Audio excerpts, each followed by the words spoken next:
Hello everyone, आप कैसे हो? ठीक? आप ठीक तो हम भी ठीक। तो चलते हैं, हम आज जरीब के बारे में जानेंगे कि जरीब क्या है। जरीब क्या है, जरीब का दूसरा नाम क्या है, तीसरा नाम क्या है। तो जरीब को हम जंजीर भी कहते हैं, जरीब को जंजीर भी कहा जाता है, जरीब को चेन भी कहा जाता है। अभी जरीब, जंजीर या चेन, इसका उपयोग कहाँ किया जाता है? तो अमीन जो होते हैं, ज़मीन को मापने के लिए इसका उपयोग किया जाता है। तो ज़मीन या भूमि को नापने के लिए उपयोग किए जाने वाली लोहे की एक लंबी जंजीर होता है, जिसे हम जरीब या चैन कहते हैं। लोहे का बना हुआ एक जंजीर होता है जिसका आकृति इस प्रकार का है, इस प्रकार का है। इसमें, इस जरीब में इस प्रकार की आकृति, यानी एक एक बित्ता का, एक बित्ता ऐसे 9 इंच का होता है, लेकिन ये लगभग 8 इंच का 8 इंच का एक कड़ी होता है। जैसे यहाँ से लेकर के यहाँ तक एक कड़ी हो गया, फिर यहाँ से लेकर के यहाँ तक एक कड़ी, फिर यहाँ से यहाँ तक एक कड़ी, फिर यहाँ से यहाँ तक एक कड़ी। इस प्रकार से एक जरीब में 100 कड़ी होता है। इस प्रकार जरीब में 100 कड़ी होता है कि नहीं? अब ये पूरे 100 कड़ी का लंबाई क्या है, कितना होता है, इसको हम बारी बारी से जानेंगे। जैसे तो इतना हम समझ गए कि जरीब या जंजीर में 100 कड़ी होता है, 100 कड़ी होता है, 100 कड़ी। कड़ी किसको कहा? तो जैसे फिर बता रहे हैं दोबारा, जैसे यहाँ इसमें यहाँ से यहाँ तक एक कड़ी हुआ, फिर यहाँ से यहाँ तक दूसरा कड़ी, फिर ये तीसरा कड़ी, फिर ये चौथा कड़ी, ये पाँचवा कड़ी, फिर छठा कड़ी, सातवां, आठवां, नौवां, 10वां, इसी तरह से क्रमशः माने एक दूसरे से श्रेणीबद्ध जुड़ा हुआ रहता है और 100 कड़ी होता है। अब एक जरीब में, और ये पूरी 100 कड़ी को हम कहते हैं जरीब या जंजीर कहते हैं, कुछ लोग चेन के भी नाम से जानते हैं। अब एक जरीब में या एक जंजीर में या एक चैन में, एक चैन की माप कितना होता है? तो एक जरीब में 22 गज होता है। एक जरीब में 22 गज होता है। हम पिछले वीडियो में बता चुके हैं कि गज कितना का होता है। गज 3 फीट का होता है, एक गज में 3 फीट होते हैं। तो एक जरीब में 22 गज हुआ, तो 22, एक गज में 3 फीट, तो 22 गज, एक गज में 3 फीट होता है। तो 22 गज में कितना फीट होगा? तो 22 में 3 से अगर गुना कर दे, 22 में अगर 3 से गुना कर देंगे, 22 गुने 3, 3 फीट, तो 22 तिहाई 66 फीट हमको हो जाएगा। मैंने एक गज में 3 फीट होता है, आई 22 गज है, तो 22 गज में कितना फीट होगा? तो 66 फीट होगा। अच्छा, अब एक जरीब में 66 फीट हो गया। अब एक जरीब में कितना इंच हुआ? तो हम एक बात ये भी जानते हैं कि 1 फीट में 12 इंच होता है। तो 66 फीट में कितना इंच होगा? 1 फीट में 12 इंच, तो 66 फीट में कितना? तो 66 में 12 से गुना कर दो, 66 में 12 से गुना करेंगे तो 792 इंच होगा, 792 इंच होगा। अब एक बात हम जानते हैं क्या कि 700, अब एक इंच में 2.54 सेंटीमीटर होता है। तो 792 इंच में कितना सेंटीमीटर होगा? तो 792 में यानी 792 में अगर 2.54 सेंटीमीटर से अगर मल्टीप्लाई करेंगे तो हमको ये आ जाएगा 2011 सेंटीमीटर। हालांकि इसमें पॉइंट में भी आता है 2011.68 के आसपास आता है, इतना सेंटीमीटर आता है। अब हम एक बात जान गए कि 2011 सेंटीमीटर है। तो 2011 सेंटीमीटर को अगर हमको मिलीमीटर में बदलना है, मिलीमीटर में बदलना है, तो हम जानते हैं कि 1 सेंटीमीटर में 10 मिलीमीटर होता है। 1 सेंटीमीटर में 10 मिलीमीटर होता है। तो 2011 सेंटीमीटर में कितना मिलीमीटर होगा? तो 2011 में इसको मिटाते हैं। 2011 सेंटीमीटर में 2011 सेंटीमीटर में अगर 10 मिलीमीटर से अगर हम गुना करेंगे 10 मिलीमीटर से, तो हमको कितना आ जाएगा? हमको गुणनफल, इसको दोनों को मल्टीप्लाई करेंगे तो हमको यही गुणनफल आएगा, यानी 20,110 मिलीमीटर। यानी एक जरीब में 20,110 मिलीमीटर होगा। दोबारा एक बार समझने का प्रयास करते हैं। जैसे एक जरीब में कितना गज? तो 22 गज। एक जरीब में कितना फीट? तो 66 फीट। एक जरीब में कितना इंच? तो 792 इंच। एक जरीब में कितना सेंटीमीटर? तो 2011 सेंटीमीटर। एक जरीब में कितना मिलीमीटर? तो 20,110 मिलीमीटर। एक जरीब में कितना मीटर होता है? तो एक जरीब में 20.11 मीटर होता है। अब मीटर की बात कर लेते हैं। मीटर कैसे बना? तो हम जानते हैं कि सेंटीमीटर में 1 मीटर में 100 सेंटीमीटर होता है। 1 मीटर में 100 सेंटीमीटर। अब 2011 सेंटीमीटर में 2011 सेंटीमीटर में अगर 100 से हम भाग करेंगे तो हमको मीटर मिल जाएगा। 2011 सेंटीमीटर है, 11 सेंटीमीटर है। इसमें हम कितना से भाग कर देंगे? 100 से, 100 से, क्योंकि 100 सेंटीमीटर का होता है 1 मीटर, है ना? 1 मीटर होता है 100 सेंटीमीटर का। तो भाग करेंगे तो हमको 20.11 मीटर आ जाएगा। अच्छा, एक बात, अब कड़ी की बात कर लेते हैं। जैसे एक जरीब में तो 20.11 मीटर हुआ। अब एक जरीब में कितना कड़ी होता है? तो पहले बता चुके हैं कि एक जरीब में 100 कड़ी होता है, 100 कड़ी होता है। अच्छा, अब 100 कड़ी हुआ तो प्रत्येक कड़ी की लंबाई कितना होगा? 100 कड़ी है तो कोई आदमी पूछेगा कि एक जरीब में 100 कड़ी है तो 100 कड़ी का लंबाई कितना हुआ? वेरी सिंपल, तो हम कहेंगे कि 100, एक जरीब में 100 कड़ी है। आई 100 पूरे कड़ी की लंबाई 792 इंच है। तो हम इसको लिखेंगे कि चूकी का मतलब 2 गो लड्डू ऊपर 1 गो लड्डू नीचा, इसको हम कहते हैं चूकी। चूकी 100 कड़ी में 100 कड़ी में होता है, 100 कड़ी में होता है, या 100 कड़ी का होता है, 100 कड़ी में होता है कितना इंच? तो 100 कड़ी में 792 इंच होता है। 792 इंच, 792 इंच। तो अब सोचिए कि 100 कड़ी में 792 इंच हुआ तो एक कड़ी में तक कम होगा। तो जब कम हो तो समझ जाना है कि भाग करना है। और जब तुमको लगे कि ज़्यादा होगा, एक नियम का नियम है कि लगे कि फीलिंग होता है कि ज़्यादा होगा तो गुना कर देना। तो 100 कड़ी की लंबाई 792 इंच है तो एक कड़ी की लंबाई कम होगा। तो कम जब होगा तो हम लिखेंगे भाग कर देंगे, यानी इसलिए इसको कहा जाता है। इसलिए को हम ऐसे लिखते हैं, इसलिए को हम कैसे लिखते हैं? तो 1 गो लड्डू ऊपर और 2 गो लड्डू नीचा, तो इसको हम कहते हैं इसलिए एक कड़ी में होता है कितना? तो 792 बटा कितना? 100। 792 में 100 से भाग करेंगे तो कितना आ जाएगा? तो 7.92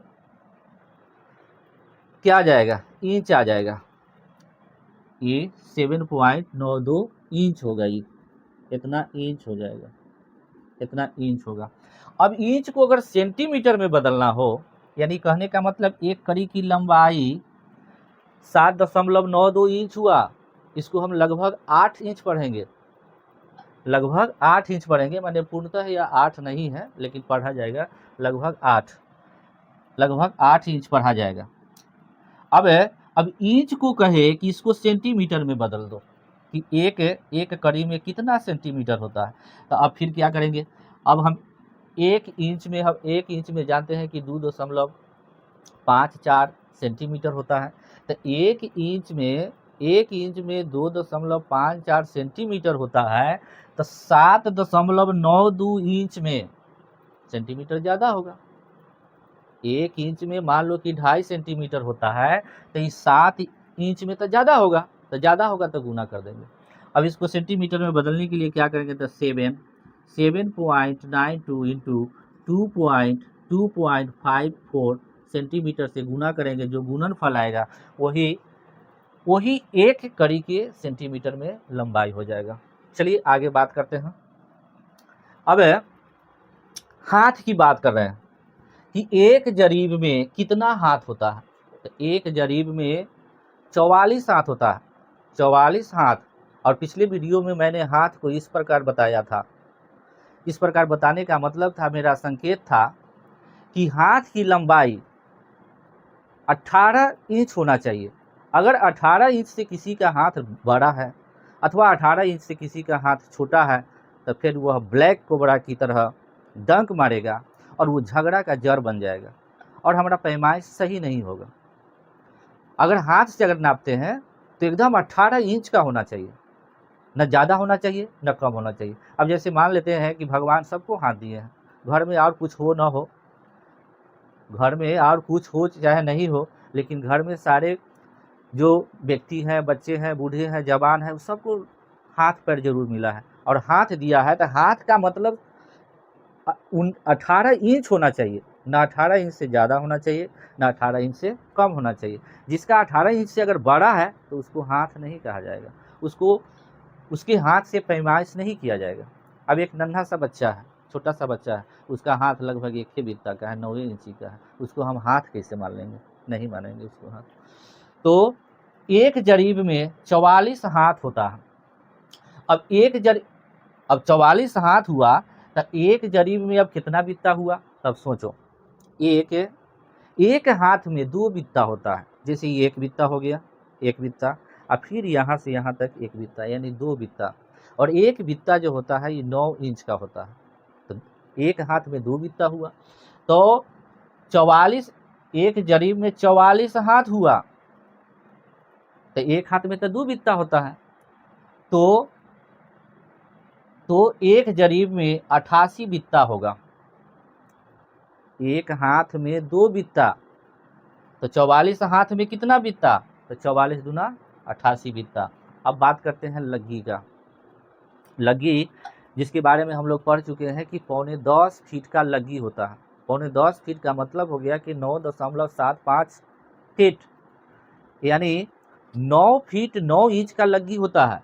9 फीट 9 इंच का लग्गी होता है। अब 9 फीट 9 इंच के लग्गी से अगर कोई कहे कि जरीब बनाइए, एक जरीब बनाओ, कैसे बनाएंगे, तो लगभग 6.25 लग्गी का 6.77 का मतलब 6.25 पढ़ा जाएगा इसको, 6.25 से थोड़ा ज़्यादा है, यानी 6.25 लग्गी का एक जरीब होता है। 6.25 लग्गी का एक जरीब होता है। अब एक जरीब को हम बहुत सारी इकाई में हम माप दिए। अभी देखने वाले को माथा में दर्द होने लगेगा, माथा छोड़ करके पेट में भी दर्द होने लगेगा। पेट के साथ साथ हो सकता है कि उसको फीवर आ जाए, थरथरी आ जाए, थरथराने लगे। अब वो कहेगा कि मेरा माथा नचने लगा है। अब माथा नचने के साथ साथ कहेगा कि अब उल्टी के जैसा मन करता है, उल्टी के जैसा मन करता है। अब उसके मम्मी पापा दौड़ते आएंगे, कहेंगे क्या हुआ बेटा, छोड़ दो पढ़ाई लिखाई बंद करो, नहीं तुम्हारे बस का चीज़ नहीं है कि नहीं। तो जब समझ लेना चाहिए पढ़ने के वक्त अगर नींद आने लगे, माथा दर्द करने लगे, पेट दर्द करने लगे, बदन दर्द करने लगे, सर में चक्कर आने लगे, उल्टी के जैसा मन करने लगे, तो समझ जाना कि आने वाला समय तुम्हारा बहुत उज्जवल है, बहुत ही उज्जवल है। मैं थोड़ा विपरीत बोल रहा हूँ, है कि नहीं। तो इतना सारा जो लिखा हुआ है इसको आपको याद करने की ज़रूरत नहीं है। सिर्फ एक चीज़ याद रखना है, जो हमारे समाज में अमीन जो आते हैं और नापते हैं, तो सिर्फ एक फंडा लेकर के, एक सूत्र को लेके आते हैं। और आपको सिर्फ एक बात याद रखना है कि एक जरीब में 66 फीट होता है। एक जरीब में 66 फीट होता है, सिर्फ इतने याद रखना है। और इसी से सारा के सारा हम नाप लेंगे। यही सबसे पूरे बना है, पूरे टोटल के टोटल इसी से बना है, टोटल के टोटल इसी से बना है। अब तुमसे अगर पूछे कि बताओ एक जरीब में 66 फीट हुआ, एक जरीब में 66 फीट होता है, तो एक कड़ी में कितना फीट हुआ, एक कड़ी में कितना फीट? तो इसको हम समझते हैं ऐसे।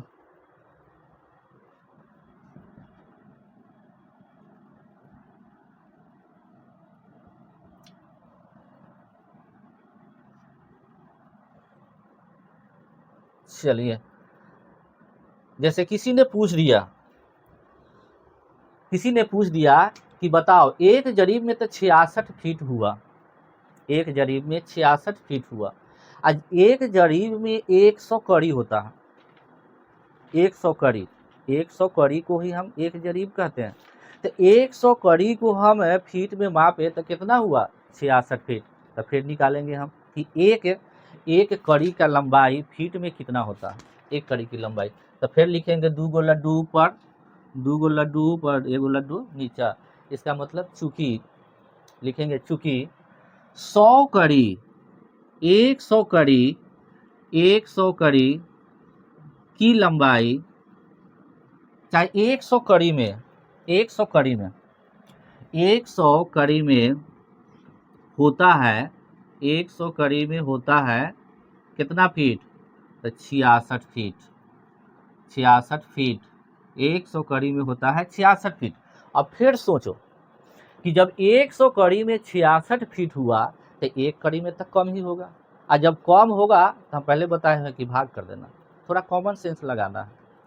अब सोचो एक बात कि जैसे 100 रुपया में 66 गो लाई मिला, 100 रुपया दिए तो 66 गो लाई दिया, तो 1 रुपया देंगे तो हमको 66 गो लाई देगा? नहीं देगा, 66 लाई से तो कम देगा ना, कम लाई देगा।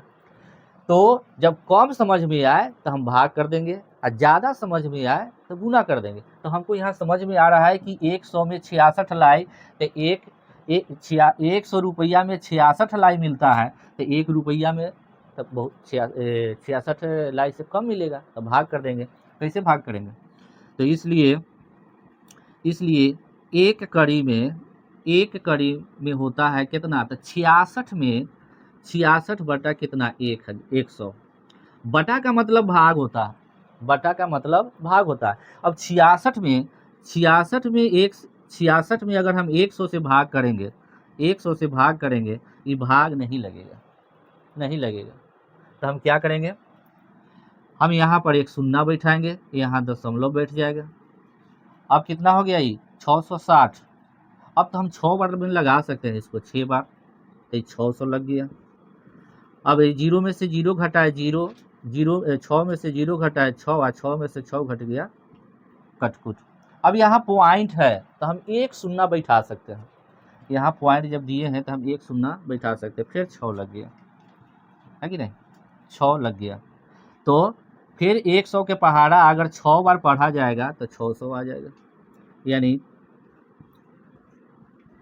यानी एक कड़ी में लगभग 0.66 फीट हुआ, यानी 0.66 फीट हुआ। हम इसको बोलेंगे कितना?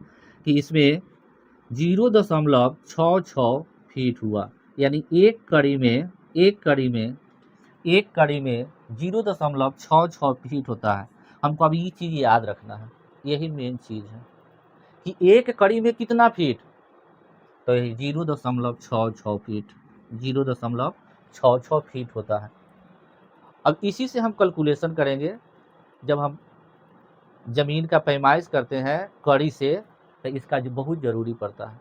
कड़ी को हम फीट में कैसे बदलेंगे, इंच में कैसे बदलेंगे, मीटर में कैसे बदलेंगे, गज में कैसे बदलेंगे, मिलीमीटर में कैसे बदलेंगे।